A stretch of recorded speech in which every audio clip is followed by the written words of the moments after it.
Chris Paul added yet another notch in his fourth quarter belt against the Mavericks in Game 2, dropping 14 in the first 6 minutes of the quarter to completely break open the game. And it came at the expense of Dallas's best player, Luka Doncic. Luka has been dominant on the offensive side of the ball after returning late in the first round from a calf strain, and following 45 scintillating points in Game 1, he added 35 more in Game 2 before running out of gas in the fourth. As always, Doncic's impact is about more than just his scoring, methodically backing down a mismatch until help comes, then finding the open man, and Dallas has good extra passers. In pick and roll situations, Phoenix likes to drop DeAndre Ayton, and Luka turns that into a switch and happily goes to work, driving and kicking to his arsenal of long-range shooters. I loved this sequence where he attacks Ayton downhill, stops to seal off his defender, then punishes Ayton with a lob to the far side of the cup. On the very next play, it's the same spread pick and roll setup. Luka attacks Ayton again, and he's expecting DeAndre and this defender to be helping on a lob, so he spits it out for a wide open triple. There was also this dose of Luka magic, where he comes off a screen looking for that same lob, but whips it to the corner.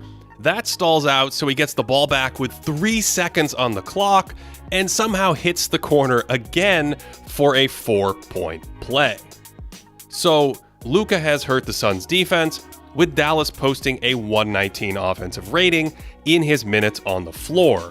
So in Game 2, Phoenix attacked him on defense. First, it was Devin Booker, who blew by Doncic off the bounce late in the clock for free throws, and then it was Jay Crowder, of all people, attacking Luka's soft closeout 2 minutes later. The next time down, it was the same thing, with Paul whipping it to Crowder, Luka getting out over his skis, and then Jay setting up another JaVale McGee bunny. But those were just hors d'oeuvres before the Chris Paul entree, getting a mid-court screen here so he could skip downhill into a little fadeaway on the baseline. Remember, Paul turns 37 this week, and he's been a fourth quarter assassin in Phoenix, authoring a perfect 14 for 14 game to close out New Orleans on a night where he burned just about every Pelican defender. The venerable Herb Jones couldn't keep him from his rhythm mid-range jumper against a dropping big, and even when the Pels brought the big out to meet Paul at the three-point line, he waited for them to retreat and dropped in a 3. Rookie Jose Alvarado was taken to rip through school by Paul, and he even drew a foul on the veteran CJ McCollum by flailing his arms into him, and he somehow Jedi mind-tricked the officials into thinking this is an actual basketball play, where McCollum then guarded Paul with his hands literally clasped behind his back, because defenders aren't allowed to have arms anymore, apparently. In Game 2, Paul sent Dorian Finney-Smith to the bench with the rip-through, although I'm not sure it mattered because he mainly had Luka in his crosshairs, telling Doncic's man to set the screen, so he would have to switch onto Paul, and then Chris can pull him out and isolate, and he's barely in his stance before Paul hopscotches back for 2 more. The next time down, Luka's on Cam Johnson, so he sets the screen, and after an automatic switch, Paul stabs at the paint but backs it out, only to just go right by Luka and collapse the defense, which leads to a little Cam Johnson runner. Luka is a big body at 6'7", and despite a lot of defensive improvements, he's still vulnerable to quickness out in space on the perimeter. Booker left him in the dust in Game 1, but some of this also looks like fatigue and conditioning as the game wore on. Here's the possession right before Paul's last drive, with Luka nearly losing it around this screen, and then he's on the floor for a good 4 or 5 seconds before creeping back onto his feet like a wounded boxer, and then he remains pretty stationary for the rest of the possession. So it's not too surprising that a few seconds later, he looked like a telephone pole on the other end. Doncic and Paul went to the bench after that, and it was Booker, the other head of the Phoenix Snake, skipping a beautiful dish to the corner for a wide open three. With everyone back in the fourth, Booker attacked Doncic off this handoff, and Dallas doesn't want to switch this now, so Luka waits for Finney-Smith to recover. That forces help to slide over, and on the swing, gives Paul this little moment to fake a drive and fire off a clean three, and it was officially CP3 o'clock, bringing Luka into the pick and roll. But this time he knows his defender isn't switching, so he immediately kicks it to an open Cam Johnson on the pop for a good look to put the Suns up 7.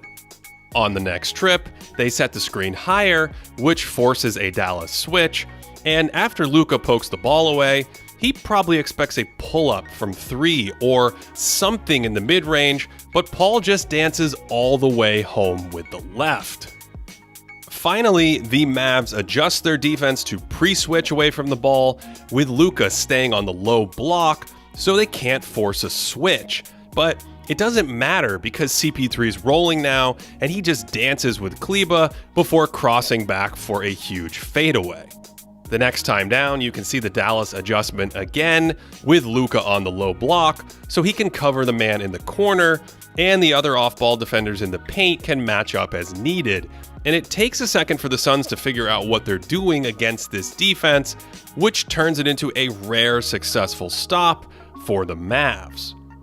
It's still only a 6-point game until Luka loses it to Johnson, who steals it from his back, and Paul ends up with it and breaks out in transition to throw a perfect lob to Mikal Bridges. Then Paul draws an offensive foul on the inbounds, and before anyone can catch their breath, he's driving it back into the paint, then busting out a filthy up and under move, and suddenly the Suns are up 10. And I'm not sure if Dallas was thinking about its pick and roll coverages or just assuming Paul would pass, but no one steps up to help in the paint, and it's an easy shot after the up fake. After a Dallas timeout, they put Luka back in the ball screen. This time he stays with the drive, so Paul just peels back for a mid-ranger. And since Dallas was back to switching, Paul put Luka in the pick and roll again, took him through the full spin cycle, and with no big men for Dallas, scored his 18th point in the last 11 minutes. And yes, on the very next possession, he attacked Doncic in pick and roll.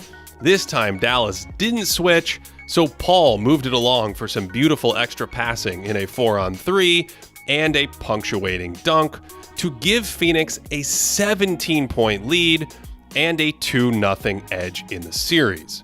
And in a 3.5-minute avalanche to start the fourth quarter, Chris Paul scored or created 21 straight points to take Game 2 from Luka Doncic and the Dallas Mavericks. If you want additional content, head over to patreon.com/thinkingbasketball. There's a Game 1 breakdown between the Celtics and the Bucks from this week, our proprietary stats leaderboard that updates daily, where you can see Chris Paul's incredibly strong statistical argument as the best player in the playoffs after 3 weeks. Thanks as always for watching this one all the way until the end, and wherever you are watching, I hope you are having a great day.